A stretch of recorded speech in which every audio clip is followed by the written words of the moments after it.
and we are here with two esteemed authors from Spain. And I do not need to say anything more because the introduction was more than enough. And we have got Manuel Vilas and Merino over here. And what a perfect day to have them here at Alliance University, because we are at ALF celebrating literature, and also at the same time celebrating the Asian century. And the session, as the session says, connecting cultures through global literature. So I think it is very important that we also look at literatures that, European literatures that are not written in English, to be able to understand what is going on and where are the commonalities and how can we bridge gaps. So I think just to begin this session, I think I just have a very basic question, because as the session says, connecting cultures through global literature, I think this question goes for both of you. Okay, so both of you have written extensively and your works have been translated to many languages across the world.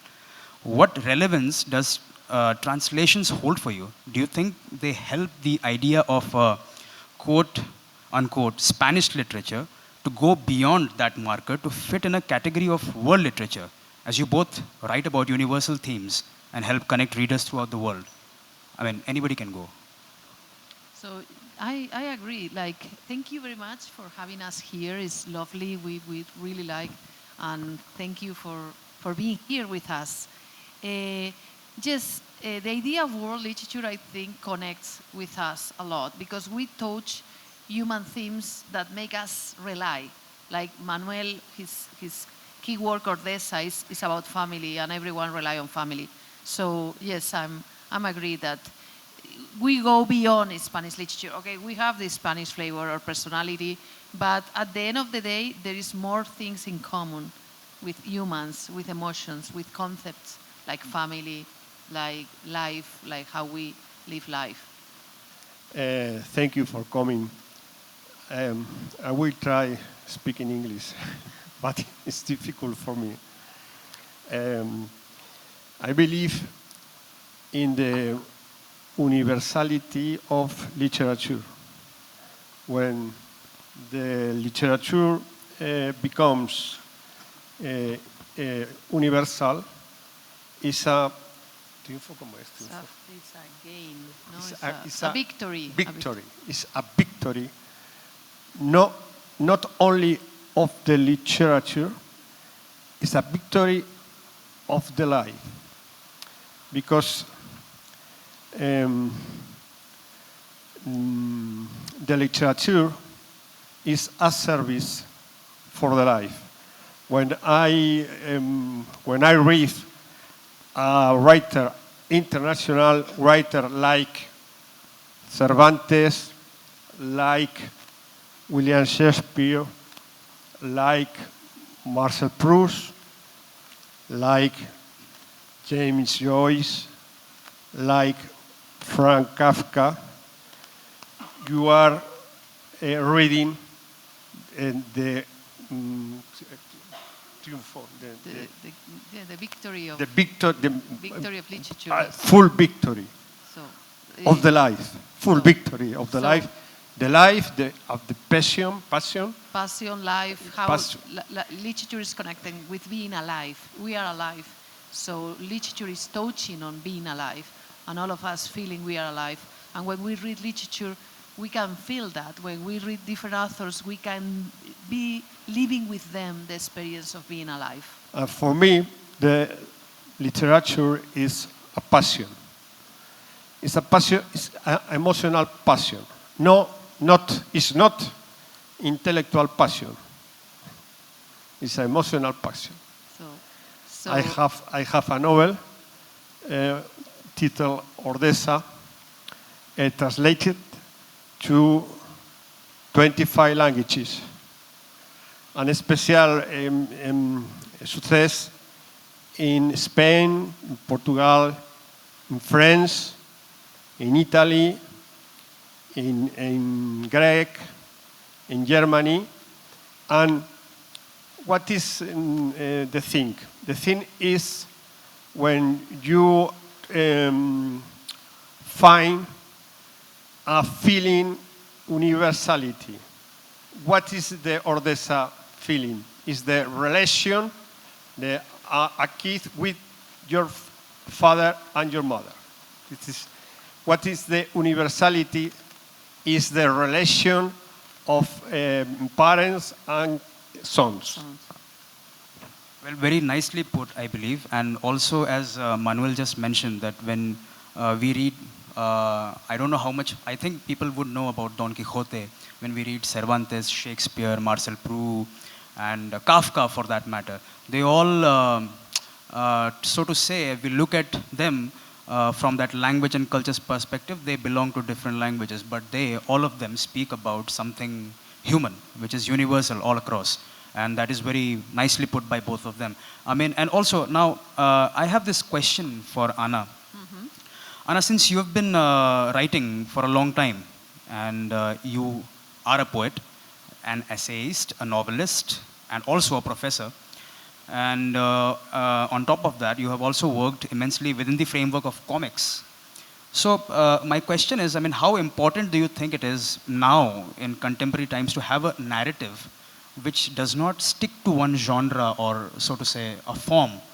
And does it, or does it, or in what way does it manifest in your work?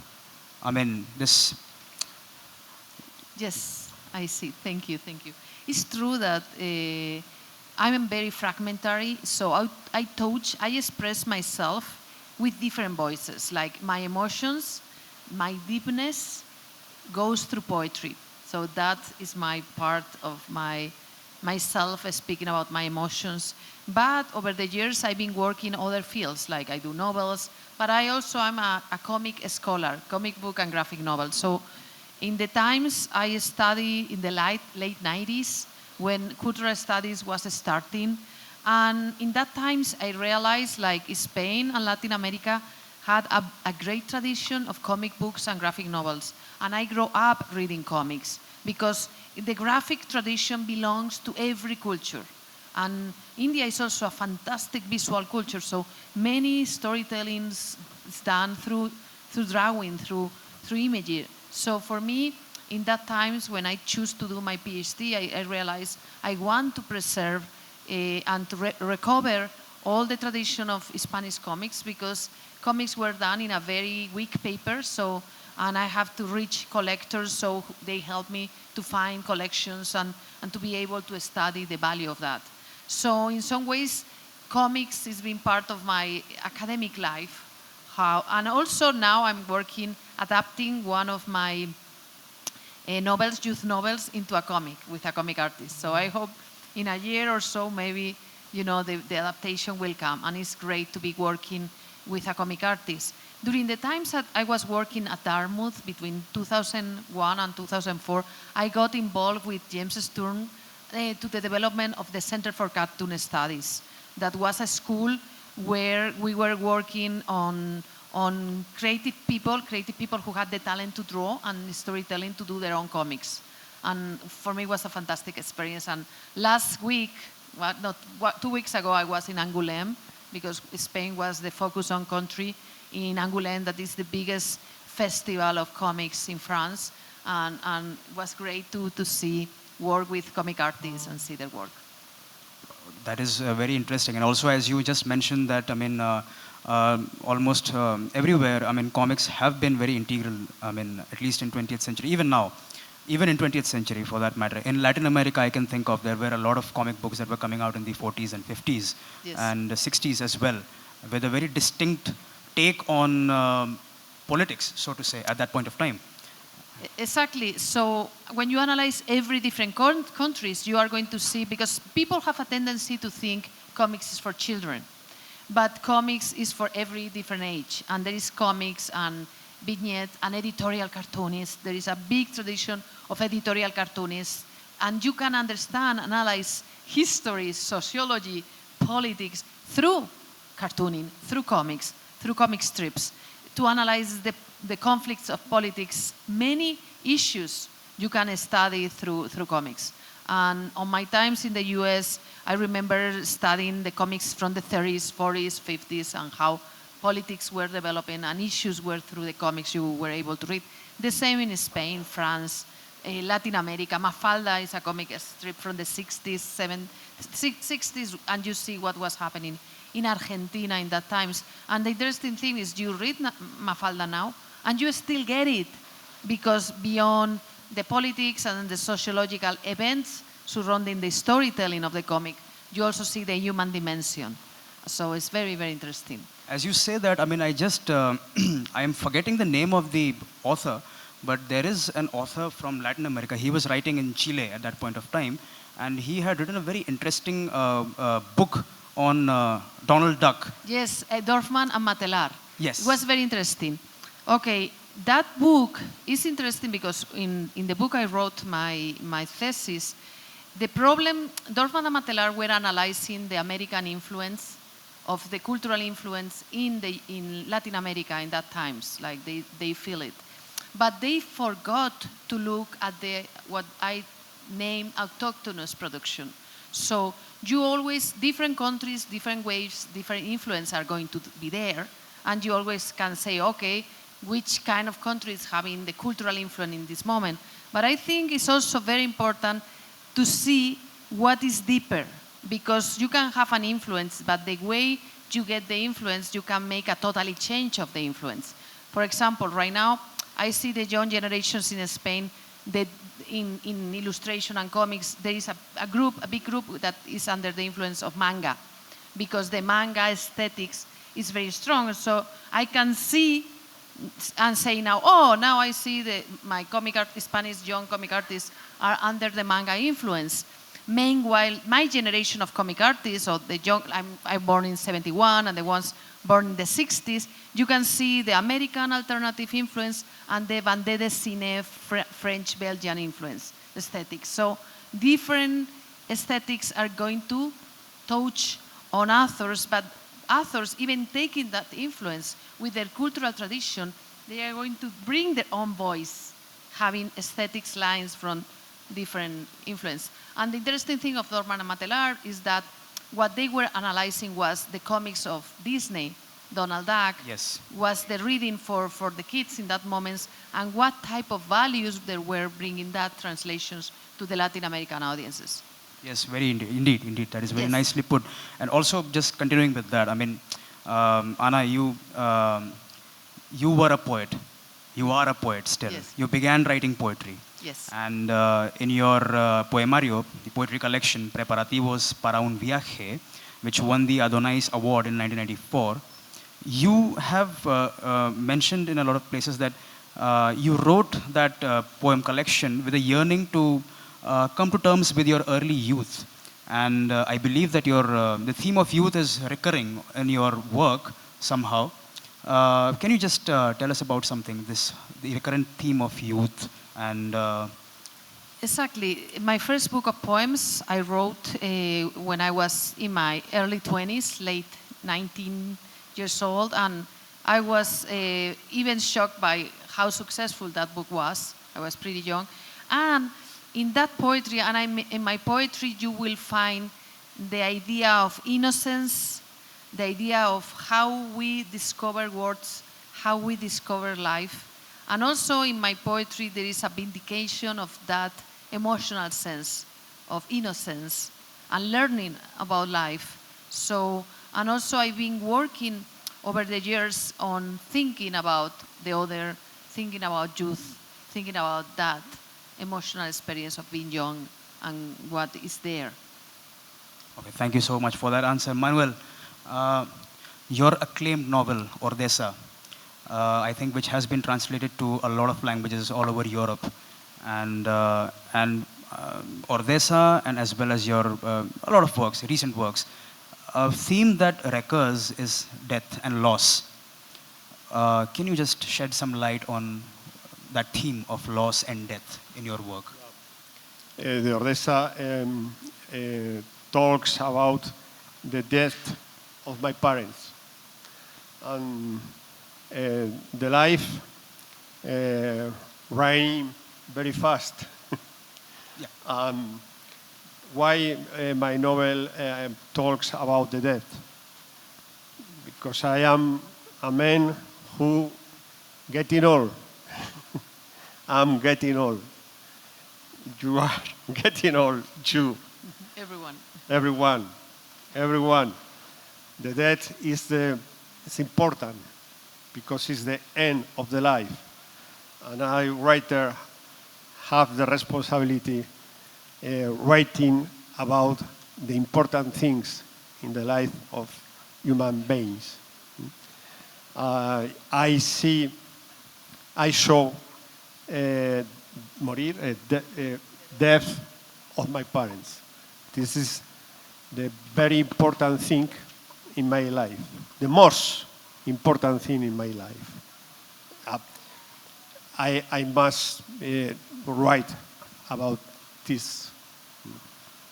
Yes, I think that is very true. But I will speak a little in Spain for para que escuchen el sonido. Vale. So he's going to speak a little The bit sound in of Spanish. Spanish. So The sound you of can get an idea of the Spanish. sound of Spanish. La muerte de los padres es uno de los grandes temas de la literatura universal, la relación entre padres, madres e hijos. Todos tenemos padres, madres e hijos. O sea, es una experiencia universal, ¿no? Por eso es el éxito de esta novela. I think he just said that, I mean, the theme of losing your parents is one of the most important things that all of us go through. And how you approach it, he wants to show that. And this theme has been one of the, how to put it, a universal theme in literature all across ages. And that is why he has, this theme recurs in his work again and again, loss and death. Right, when I write this novel, I found the love, el amor, the love de un padre o una madre hacia sus hijos es más fuerte que el amor de un hijo hacia sus padres. That is a very interesting point he just put right there. He said that the love that a son or a daughter gets from their parents is much, much stronger than the love that the son or the daughter has towards their parents. So I think that this has been an exploration in his work, in his acclaimed novel Ordesa. Is that right? Okay. Anna, back to you, another question to you. You spent a lot of time in the United States, which is a multicultural society. How do you think being in the United States and its multiculturalism, which is based on solidarities between different ethnicities, has it affected your narrative in some way or the other? Yeah, I think my American experience, and it's been an experience of almost 3 decades, and I went in 1995 for a few years to do my master's, but looks like I remain studying. I did my master, my PhD, I got there many years being a professor in different institutions. So, and it's been a very interesting type of experience because the US is a country who attracts talent in the way that they keep you there, and it's really very multicultural. So you will see in politics and society, of course, you will see one line. But when you are in the country, you will see the complex diversity. So, and I was experiencing that complex diversity because I did many projects with Latino communities, but Latino communities are many communities, are from Guatemalans, Central America, Mexico, Argentina, Latin. So it's really a complex society of many different perspectives and experiences, and it's a huge country in that sense compared with Spain. Remember, I was coming from Spain, that's a smaller country with a lot of history that we have. A lot of history. The United States is a kind of young, very young country. Even they have Native Americans that they have a strong history, but because of the political, sociological, historical circumstances, they were in many ways dismissed and and shadow in many ways. So it's a new country that is growing with that diversity and that complexity. And in my poetry, you can see a little bit of my experience being in America. But my poetry is more connected with my passion being Spanish and the emotions. And it's in my fiction where you find America. The Map of Affections, that is my novel that won the Nadal Award in 2020, was my first book for adults. That is a story of a community of during 20 years, a community of a small town in Iowa and the different people there. So without the American experience, I will never be able to reflect on that atmospheric. So it's very interesting because I'm Spanish, I grew up in Spain, my emotional first years until I was 23 were in Spain. Then I go to America and I have to experience the American life.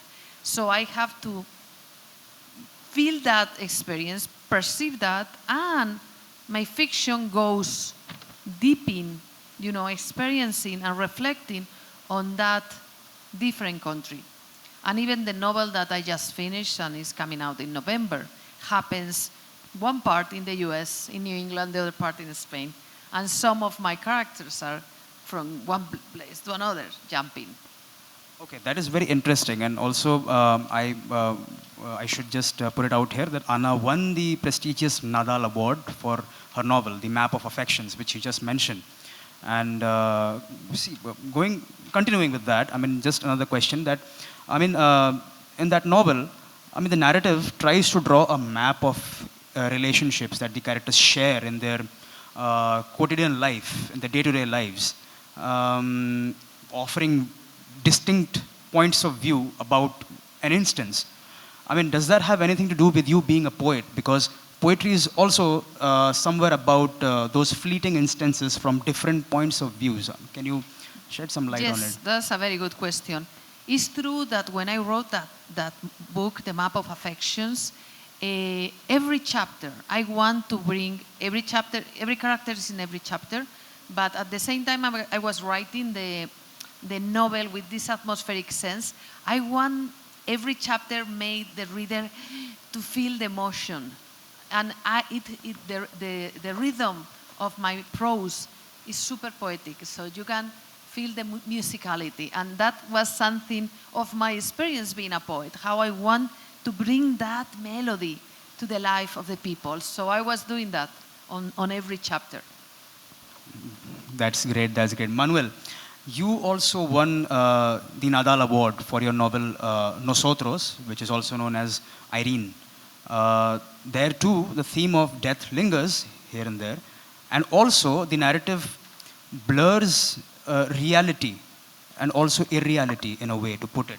So, when you do it, are you asking the readers to come halfway to meet the narrative? And is it an influence that you have had from the avant-garde traditions that were there in Spain and in general in the world? No, it's not influence from avant-garde ni another literary theory. It's a novel about the memory of a woman. It's a woman. She doesn't know distinguish. What is this? She doesn't Distinguish between reality and irreality. But esto pasa a todos los seres humanos. Cuando cumplen años y tienen que hacer un balance de su vida, es decir, la memoria no es objetiva, la memoria es subjetiva. Mi novela trata justamente de la subjetividad de la memoria. Okay, what he just said here is that when they get old, so they somehow, in some way or the other, they lose the capability of distinguishing between reality, what is real and what is irreal. And memory goes blur sometimes. And his novel, Nosotros, which is also Irene, deals with that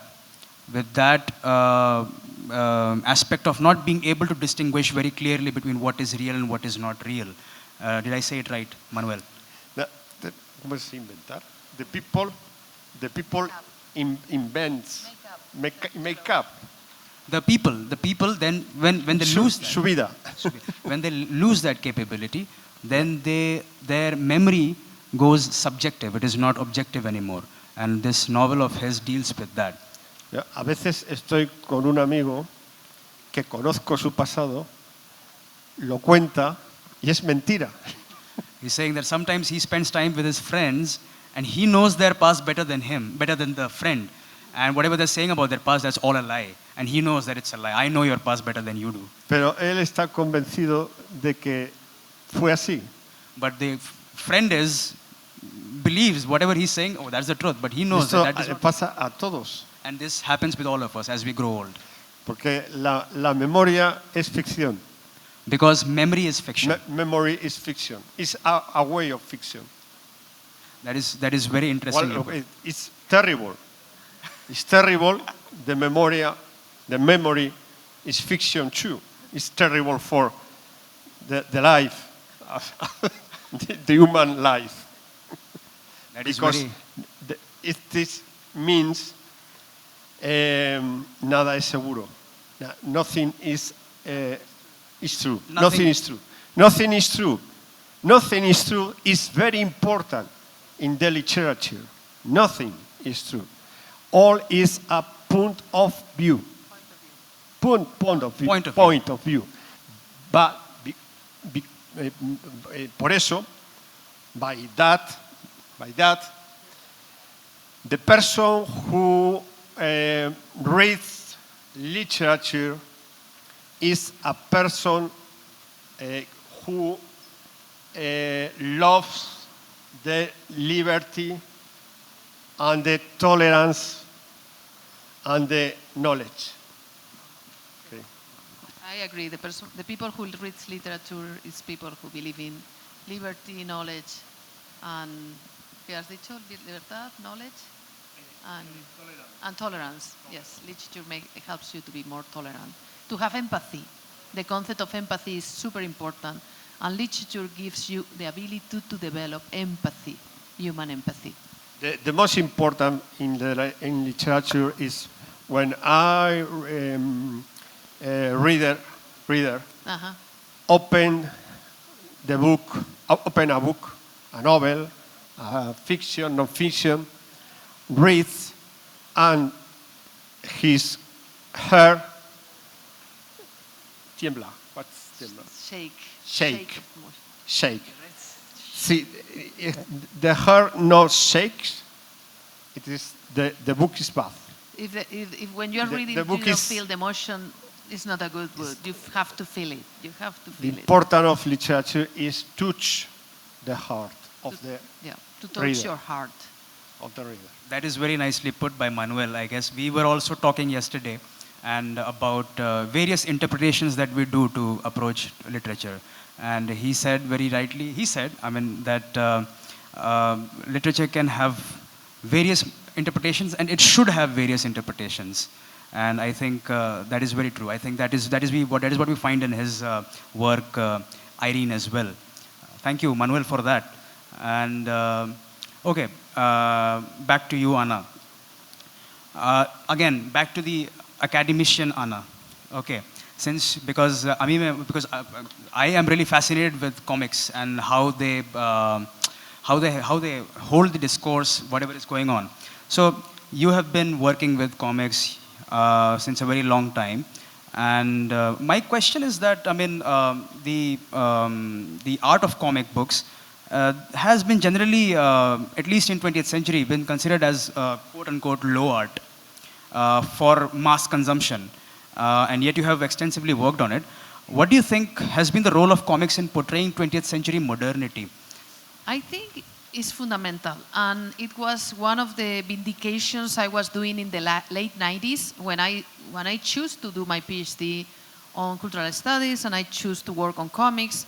We were in the late 90s in Pittsburgh, Pennsylvania, and they were like a little bit, some of my faculty, I was already having my books, my two book poetry books published. I was having, really good reviews, and they were like, Hannah, but you're such a good poet.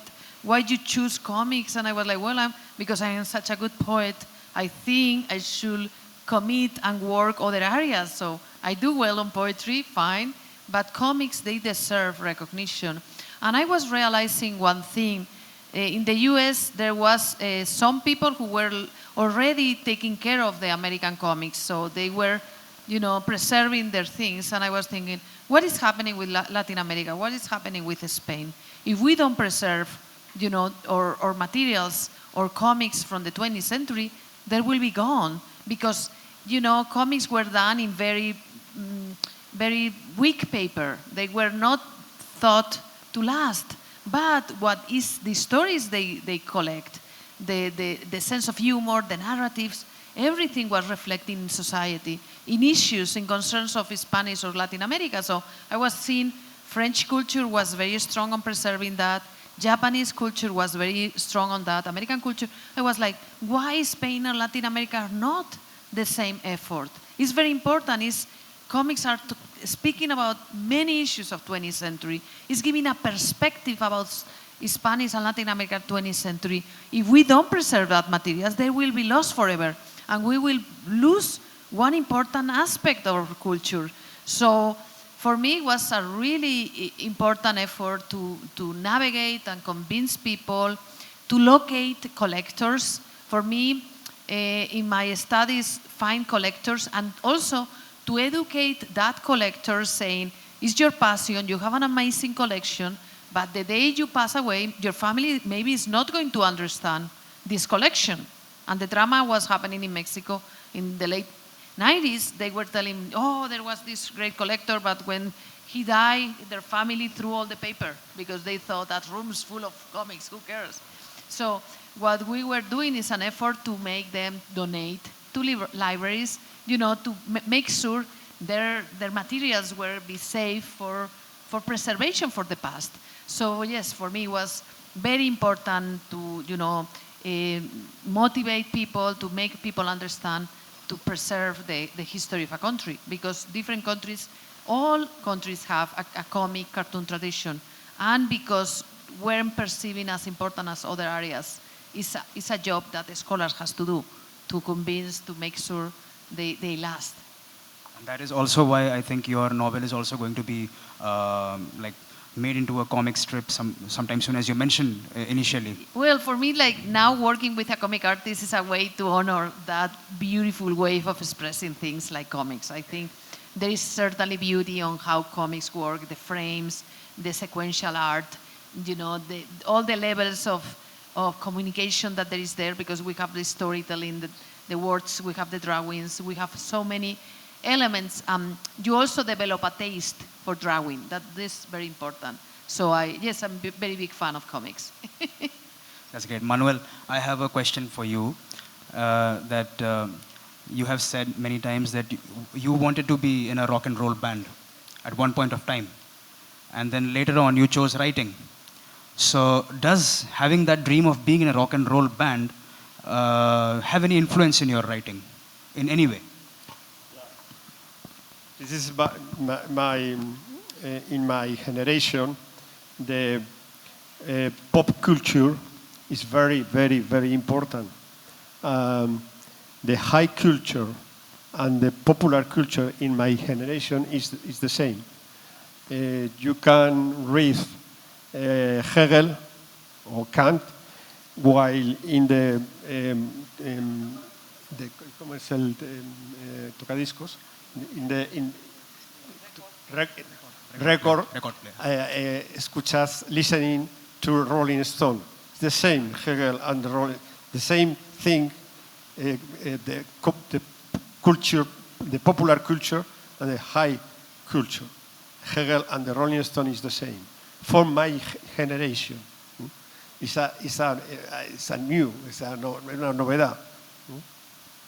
See, yeah, Definitely, and that's what. And that is why I was coming to another question. It was because Manuel, you also wrote a novel, uh, which is Lou Reed era español, Was which means Lou Reed was Spanish.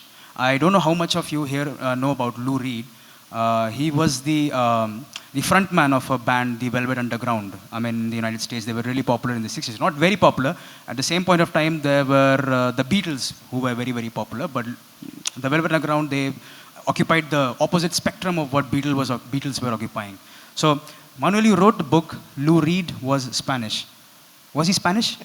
well, it is Lou Reed, the American singer Lou Reed was more famous in Spain and Italy and France than US. It's like the cine of Woody Allen. Hmm? ¿Cómo es cine? See, the movies of The movies of the Woody are Allen. more well known in Europe than in the United States. Lou Reed was more known in Europe than in the United States, like have more fans, a group of fans. Lou Reed is desconocido, unknown, Well, now it's unknown for the new unknown generations. in US, but is a famous singer in Spain, in Italy, and France. Why? Because I think it's the letters of your songs, the way of entender el mundo. Understanding the world. Yeah. Nos llegaba más, nos hacía sentir vivos. So he just said that Lou Reed's way of understanding the world and his lyrics and his words. Pero es conocido en India. I think so. I mean, anybody here knows Lou Reed? No, No, it's not a lot. But Rolling Stone, yes, no. But Lou Reed is a avant-garde artist. Definitely. Avant-garde artist, and I love it. I love it because it's a important influence in my life of writer. And also in many musicians in the US, they have a depth. There is a song called Perfect Days. Perfect Days. So that's Lou Reed. So many musicians from that melody, they took inspiration. It's very interesting. Like maybe you don't know about him, but he is in the melody of many American songs that then had a later influence in other musicians. That's the important point. But this question is important for I think. Lou Reed is an artist no convencional. Was not conventional. He was not a conventional artist. Yeah, in the literature is the same. Tú puedes leer un escritor comercial o un escritor no comercial.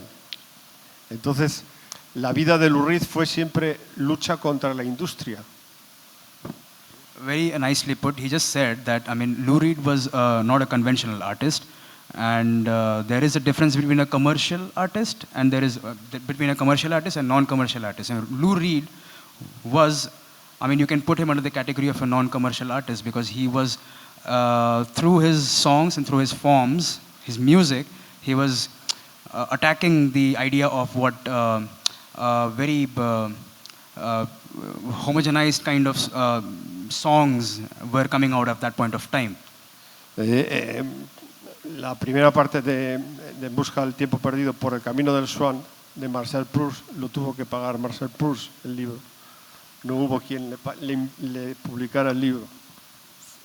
That's what Manuel was adding that is very interesting is Marcel Proust, who is a key French writer, his first book he has to pay himself because nobody wants to publish that. So sometimes the non-conventional choosing to want to bring something different is not being understood in that moment, and then there is this change, this revolution, the deepness of, yeah.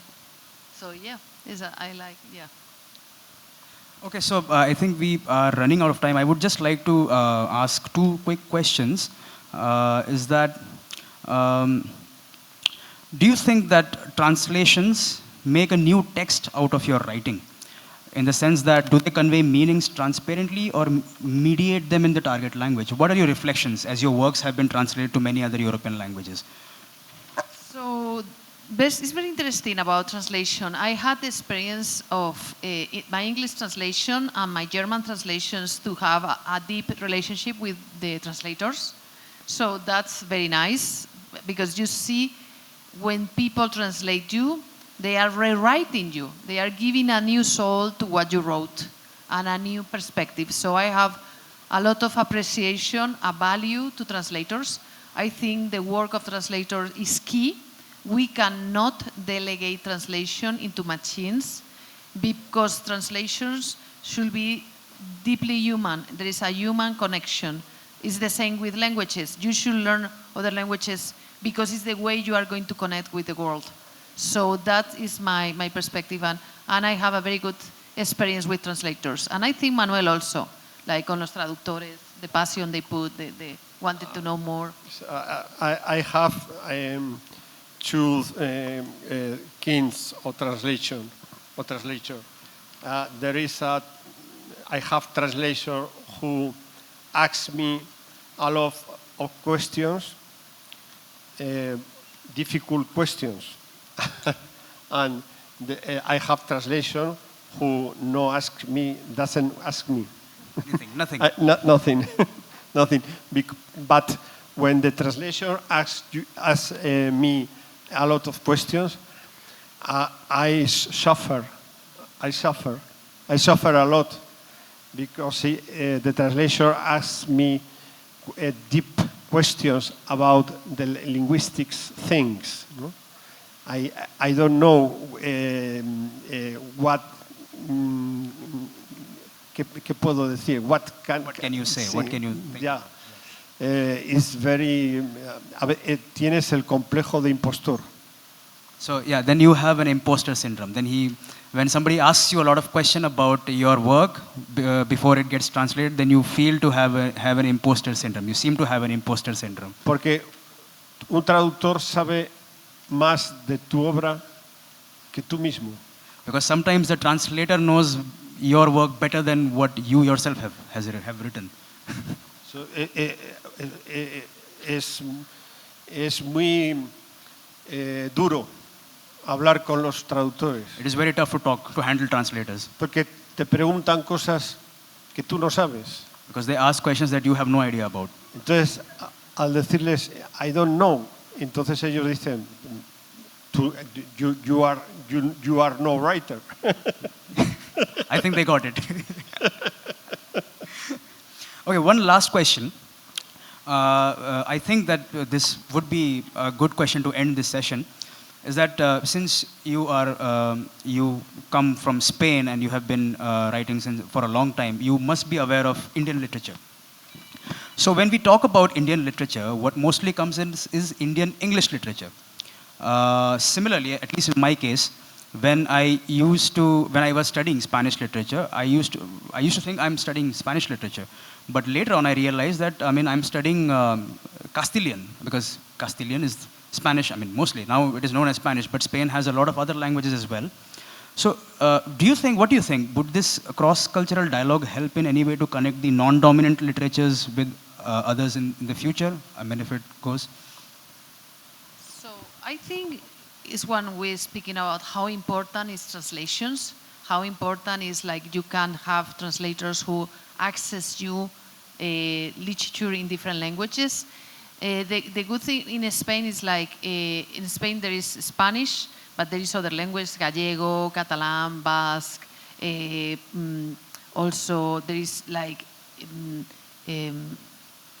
the area close where Manuel is Aragonese, like, who is close, Valenciano. So there is dialect, there is language, and there is also a lot of access to literature. So I think the effort of bookstore, libraries, access to, to do translations, and events like this where you can meet other writers in different languages and you can share passion. I think that is very, very important. So that there is a connection, that translations can be accessed, that you can read, you can know about other countries, the diversity in every country. Here, also in India, there is a lot of beautiful languages who they have their own literature, and you do translations so everyone understand and value everything. So as many translations and access to books you can have is the better. And I think that should be the effort.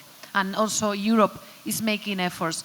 Sometimes Spain is a country who does a lot of translations. So we really value translation and access to books from other languages to be translated. So we value a lot the figure of the translator. Other countries, they do less translations. We always complain about the US. The US do very few translations. They think, okay, if things, even from other countries like to English, they don't invest that much, and they should do more. And I think countries, they should do an effort to really make every literature accessible in translations. Yes, indeed. Manuel, would you like to add something to that? Lo mismo, la importancia de las traducciones. I agree with you. Tú lo has dicho todo. I say everything, right? So. But the importance is the communication. La importancia es la comunicación. The communication is important. I also believe that, with the access to different languages written in different literatures written in different languages would also give you access to the universal themes that those literatures also hold. And then there would be a... But for me, is most important the communication than the identity. Then identity. Communication is more important than identity. Question, politics question. Yes. Very conflictive. But I believe in the future solamente existirá la humanidad. He just said that he believes that in the future only humanity will exist. No habrá países. No nations. We're very John Lennon-like speaking. Esa evolución 200 años, 300 años. Yes. So we have evolved, we are evolving, it is an evolution, and humanity would remain to exist. Because the history is progressive. The history is progressive. O sea, avanza. Yeah. Hace 100 años la gente pensaba de una manera antigua. 100 years ago, people used to think in a very archaic manner. What is the importance of the language? The importance of the language is the communication. Yes. For me, it's not the identity. Yes. Definitely. Indeed. Why? Because the identity is the same for all humanity. Definitely. That is universal. Yes. That is my opinion. Yes. I think with this, I think we will end the session. We had a very wonderful session. We opened up. Please, if anybody has any questions, comments, curiosities, anything. Yeah, please. Anna ma'am, this question is for you. Maybe you both can answer this. Actually, according to poem, like we will be having a different perspective over the poem. Like you will be having certain emotion while writing it. So do you think the same emotion or similar emotion can be felt by the readers? Like, I know it is a bit tough for the readers to understand your perspective, but there will be a key feature where the poetry is always, as well as the writers used to deliver towards their readers. The readers are having a certain expectations over the novelist as well as the poetry. The same expectation which I had, like the curiosity, which perspective or emotion she might have wrote this. So it's very, very interesting. What you're asking is like, okay, when we write, we are, projecting our emotions, projecting our idea or sense. The mystery of literature is there is two literary moments. The literary moment when we write, or poetry or fiction, and the literary moment when the reader reads that because it's experiencing literature in a different way, because you are projecting your own emotions and you are giving sense of the emotions you are reading that are my emotions, but suddenly you are projecting there your own emotions. So I believe in these two literary moments, the moment of the writer and the moment of the reader. Both of you, which emotion has been the most difficult for you to convey? Or, you were talking about goosebumps and you were talking about how deeply it is rooted, the emotion, and that you are deriving from to express something whenever you're writing something. Which emotion has been the most difficult to access and to express? That's my question. So the most difficult, la emoción más difícil de expresar. You know what I love to express is love, but sometimes love is difficult to define as it is. So as a writer, I express love, and nowadays when I go back to that emotion, it's complex. It's complex. But for me, it will be love. I believe that literature is a smart representation of the life, of the present life. A smart representation. The writer has to see all things. Y los detalles, ¿cómo es detalle? Details. And details of the life. A writer has to enter in the brain. Your brain, my brain, the brain of humanity. This is very difficult and very cansa mucho. It's tired to exhaust. Yeah. Psychological is a effort. It's a big effort. But all writers are crazy. Why? Because the effort of the brain, the writer, is very, very hard. Any more questions or comments? Okay. Yeah. I think one. Yeah, one. Yeah, I like your last words, like crazy writers are having crazy brain. That's good.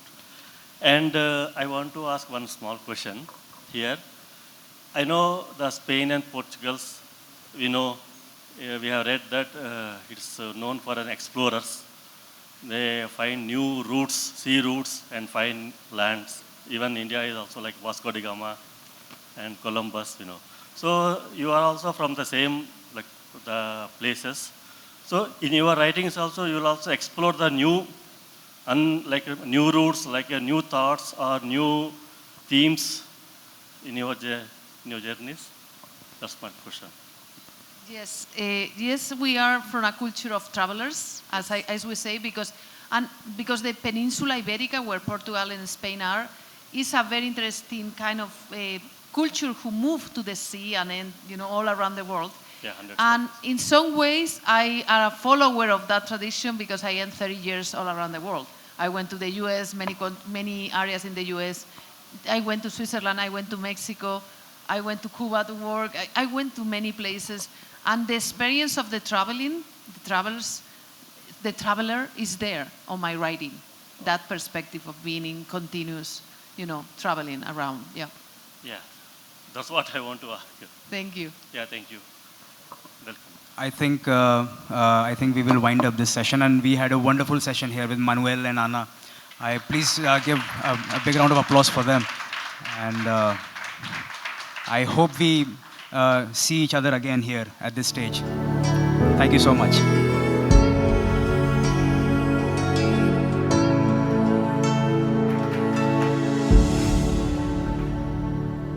Thank you, ma'am.